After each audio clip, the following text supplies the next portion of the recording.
Good morning, সুপ্রভাত। আশা করি সবাই ভালো আছো, কিন্তু আমরা ভালো নেই। ঘরের সবার জ্বর, সর্দি, কাশি। তো ছেলের বেশি, আর মেয়ের একটু কম, আর আমারও আছে, কিন্তু তথাপিও সকালে তো স্কুল আছে, তাদের টিফিন রেডি করতে হবে। তো তাই সকালে উঠে পড়েছি, সব কাজটা সেরে এখন ফুলগুলো উঠায় রাখবো, তারপর ওদের টিফিন রেডি করতে যাব। তো টিফিন রেডি করে ছেলেকে আগে পাঠিয়ে দিয়েছি, আর মেয়েকে নিয়ে আমি আর ওর বাবা যাচ্ছি। ওকে দিয়ে আসবো, দিয়ে এসে তারপর আবার রান্না করব, আর বাবার টিফিন রেডি করব। আর এদিকে আমার বড় ননদ আসবে। বড় ননদের বড় ছেলের এক্সাম আছে। 11:30 বাজে মেয়েকে নিয়ে আমি চলে আসলাম। ওখানে যেভাবে ওকে একটু খাওয়াই নিব, আর আমিও একটু খেয়ে নিব। তারপর ওর পিসি এসেছে সকালে। ওর বড় পিসির বড় ছেলের সিএ পরীক্ষা আছে আজকে। ওর পিসি তো চিনে না, আমার একটু নিয়ে যেতে হবে, তাই তাড়াতাড়ি করছি। আমি আর একটু দাঁড়াইও নেই, মেয়েকে সিধা নিয়েই চলে এসেছি। তখন ওকে ঘরে নিয়ে একটু খাওয়াবো, আর ড্রেসটা একটু চেঞ্জ করে দিব। আমরা খেয়ে বেরিয়ে পড়েছি। ওর পিসি আগেই খেয়ে দিয়ে রেডি হয়েছিল।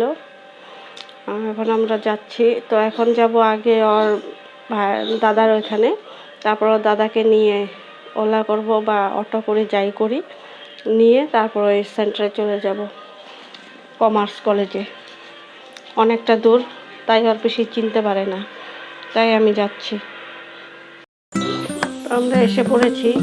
ওর পিসি বললো যে 2 বোতল জল নিয়ে এসো, ওকে দিতে হবে।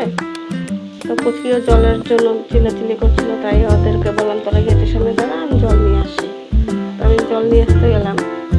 তো একটু হেঁটে একটু দূরে যেতে হলো, সামনে দোকান নেই।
রুমটা পড়েছে 3rd ফ্লোরে।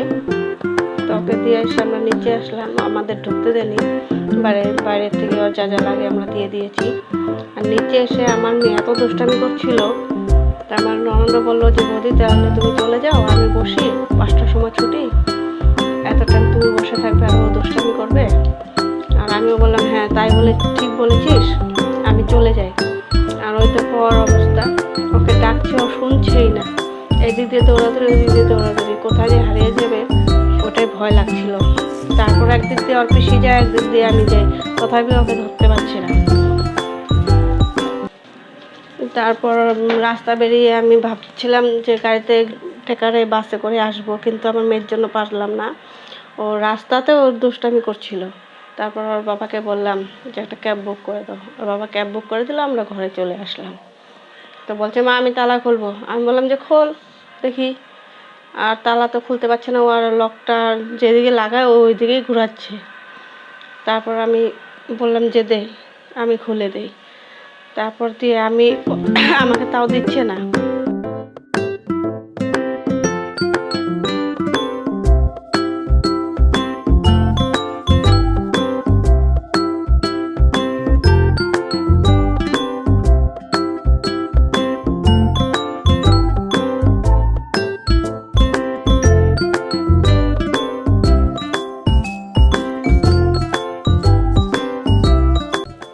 ব্লগ এতটুকুই। তো ভালো লাগলে কমেন্টে জানাবে আর লাইক অ্যান্ড সাবস্ক্রাইব করবে। তো টাটা, বাই বাই।